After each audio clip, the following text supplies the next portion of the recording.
Hey guys, I'm back with another video for my card series for Christmas. I'm going to be making a long card today. So I have my card base, and this is 8.5 by 3.5. So it's actually 8.5 by 7 scored in half. And then I have another piece of Bristol smooth cardstock here, and this is cut just slightly smaller than the card base itself. I'm starting off by taking a piece of Eclipse masking paper here and just cutting a little wavy line, and I thought that I had cut this long enough for my card panel, but I didn't. There was a little piece there towards the right that wasn't covered, so I just took a little scrap and just kind of overlapped it a little bit so I didn't have any ink bleeding between the two pieces. I'm going to be doing a little bit of ink blending in the background with Distress Oxides. I'm starting off with the Stormy Sky, which is my lightest color, and just kind of putting a base coat down. Then I will go in with Chipped Sapphire right there on the top and blend that out with Faded Jeans, and then back to the Stormy Sky. There is not too much of a difference. You will see a little bit of kind of an ombre look to the sky, but there's really not too much of a difference between these colors. I do want it to be a little bit lighter where my little characters are going to be. I had to go back a little bit more than usual to blend these out. This is a different kind of cardstock than the regular Nina. It kind of just sits on top. It doesn't necessarily blend into the paper right away. So you may have to go back in and blend a little bit more than you normally do. So once I was happy with the ink blending, I'm going to take some shimmer spray and I'm just going to shake that up really well. It all settles to the bottom, so you want to make sure it's really shaken up good. And then just kind of splattering little, I guess it would be stars. Now I'm not going to dab this up with a paper towel like I normally do because it's Bristol Smooth. It's almost like a watercolor paper, so it will absorb that water. Next, I'm taking a little bit of white acrylic paint onto an acrylic block and just a few drops of water to water that down a little bit. And then just taking a paintbrush and kind of splattering that all around my card panel there, and this will appear to be snow in my background. Now I'm not going to remove my mask right away. Like I said, these inks kind of sit on the surface of the paper, so I'm just going to put this whole entire thing aside to dry while I do my stamping and my coloring. So I don't even know if I mentioned it, but I'm using the Christmas is Coming stamp set by Hello Bluebird, and I'm just have a piece of Nina Solar White 80-pound cardstock here. Just going to align my images in my MISTI just to make it a little bit easier. I can stamp them all at once. Plus, I've never used this stamp set before, so I want to make sure in case I need to stamp it twice, I use a stamp positioner. I'm going to go ahead and stamp my images with the Blackout ink by Ink on 3. And the first time I did not get a great impression. Like I said, I've never used these stamps before. Sometimes you don't always get a great impression the first time you use them. So I did double stamp these to get a bolder black outline. And we'll move on to the Copic Coloring of my little images here. I'm going to start off with the bear. And we're going to kind of change light sources here. Because this little fox is holding a lantern, that's actually going to be my light source. But I know I want to put my bear in the front. So the darkest areas for him will be off to the left because the fox will be behind him. So I'm just laying out my darkest areas with my lightest color to map those out. Like I said, the darkest colors are going to be off to the left. And there will also be a shadow that would be cast underneath his little scarf and underneath the tree trunk, underneath his little arm, and on the left side of his feet, and underneath his little tail. So just put my darkest colors in most of the dark areas. Underneath his little ear, I did not put my darkest color because I don't want that to be overly dark. I just added a little bit of shading there with my darkest midtone, which is the E57. And I'll take that E57 and start some of my flicking. Now you'll notice that for my shadows, like the shadow underneath his scarf, I pretty much just put a straight line, but for the rest of his body, this is where I'll do some flicking. I'm okay with a little bit of texture on him, I guess. He's furry, so I'm okay if it leaves some of the flick lines. But for the shadows, I tend to just use more of a straight line and just go along the image. So I blended that out with the E55, and then finally I'll go back in with my lightest color, which is the E53. My cap is upside down, but I'll blend the rest of that out. And for the tree trunk itself, I didn't want this to blend in with the rest of my bear. So I'm going to switch over to my E11, E13, E15, and E18. These are still browns, but they have more of a reddish tint to them, I guess, especially the E18. This way the tree trunk won't blend in with the bear, and I'm just keeping my lightest area off to the right where that little lantern will eventually be once I put my card together.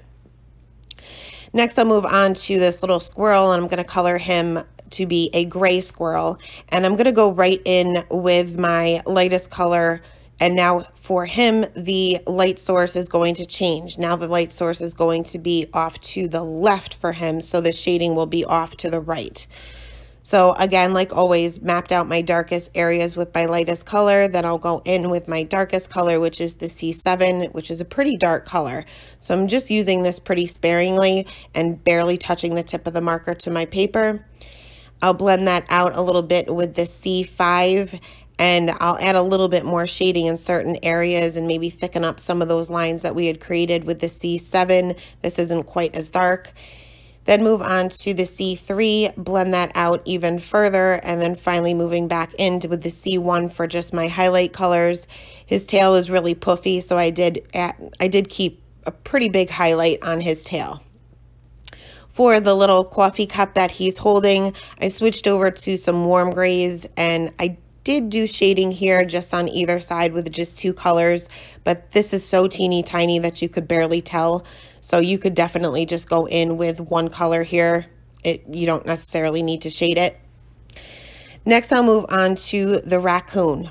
And I'm not even sure if this is supposed to be a raccoon, but this is the way I colored it. So again, he's going to be behind the lantern, so his light source is going to be off to the left, shading will be off to the right.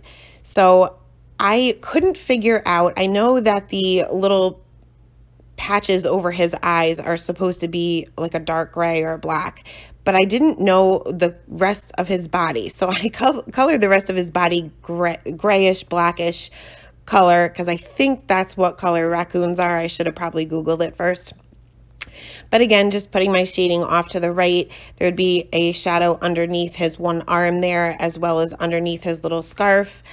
I'm not putting the highlight color on the little patch over his eye. I'm just leaving the W1 for the rest of his body as far as the highlight color. For the rest of his little face where it would be white, I am going to do a little bit of shading here with a C3 and a C1 and just let that blend out to white. For my little bunny, I wanted her or him to be white, so I'm just going to be using the C3 and the C1, just putting a little bit of shading underneath where he's sitting on the sleigh and off to the right, and then blend that with the C1, pretty much fading that to white as well. I took an R20 and just added a little bit of color to his one ear there, as well as his little nose. For my fox, I'm again doing the same thing, putting in my lightest color, mapping out my darkest areas. He's holding the lantern, so the lightest area will be closest to that lantern. For the tail, I pretty much added shading underneath the tail and where the tail begins and underneath the tail, if that makes any sense at all.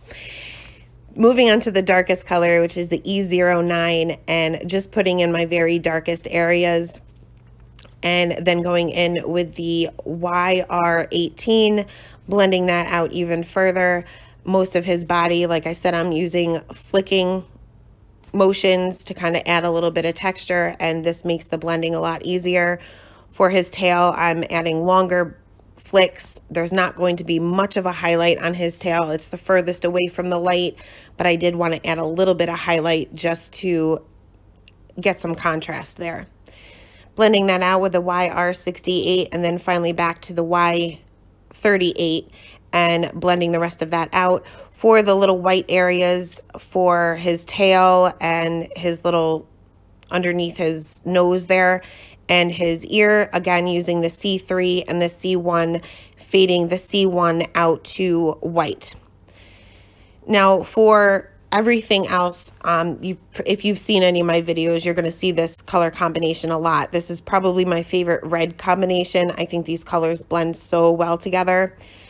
But for this bear scarf, I'm putting the shading off to the left and where it's kind of folded over, and also where that folded over part of the scarf would cast a shadow on the right part of the scarf. So laying out my lightest color, then my darkest color, 2 midtones, and then my lightest color. For little Squirrels Hat, I'm going to do the same thing. Again, remember we're switching the light source on this one, so the darkest areas will be on the right hand side, but using the same 4 color combinations for his hat. Same color combinations for the raccoon scarf, as well as the scarf on this little bunny. For the scarf on the raccoon, I'm adding shading where it's kind of tied and hanging down.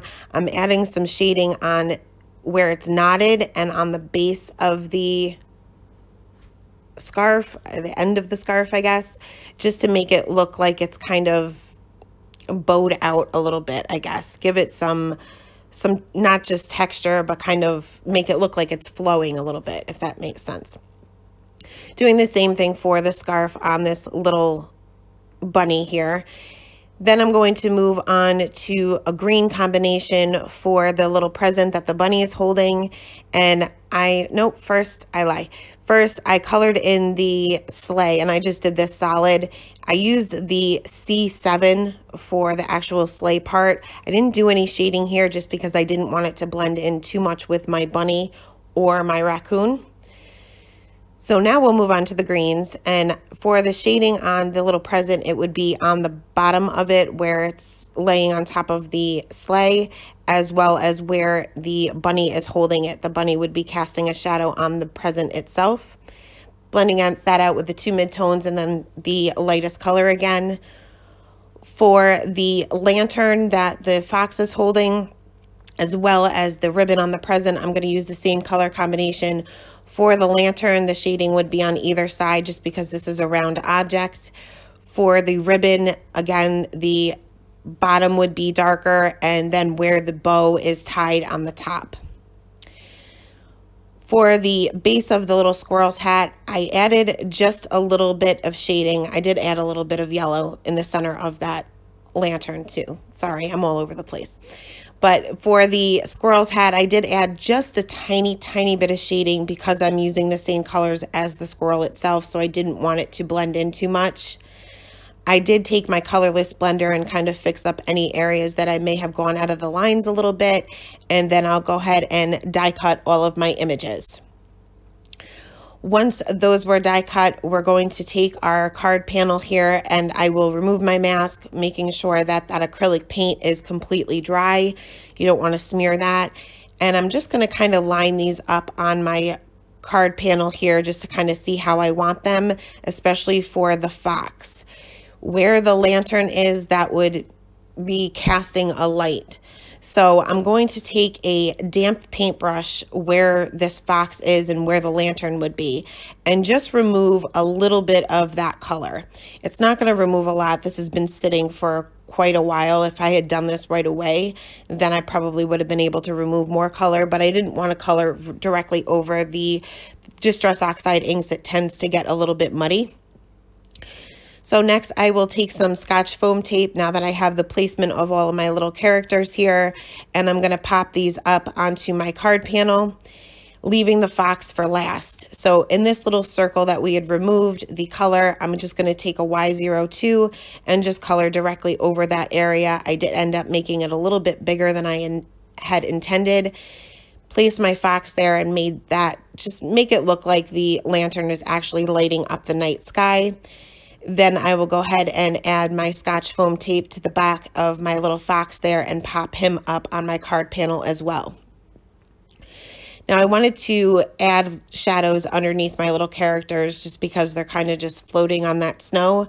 So I'm taking my C3 and I'm just doing little squiggles underneath each one of my characters, as well as the little sleigh. And then I'll go in with my C1 and blend that C3 out a little bit. It was kind of looking weird, so I ended up bringing the shadow down a little bit further just to kind of make it a little bit more noticeable. This is not a one-layer card, so the shadow wouldn't be as noticeable. It would kind of hide underneath my die cuts. So for my sentiment, this is probably no big surprise, but I'm going to go ahead and take a piece of black cardstock, and this is just from my scrap bin. I'm going to treat this with my anti-static tool, stamp this with my Versamark ink, and sprinkle on some Hero Arts white embossing powder, and I will go ahead and heat set that. Then I'll cut this down into a pretty small strip. I didn't want to stamp directly over all of that acrylic paint. I knew I wasn't going to get a great impression, so the best way to add the sentiment would be to heat emboss it and just add a strip to the top of my card panel there. So once my little strip was cut down, and I'm sorry, I'm a little off camera here, I'll use that same Scotch foam tape, pop that up right in the center on the top part of my card panel, and then adhere the card panel down with Tombow Mono multi-glue onto that card base that we had seen in the beginning of the video. And that is the card for today, guys. Thanks so much for stopping by, and have a great day. Bye.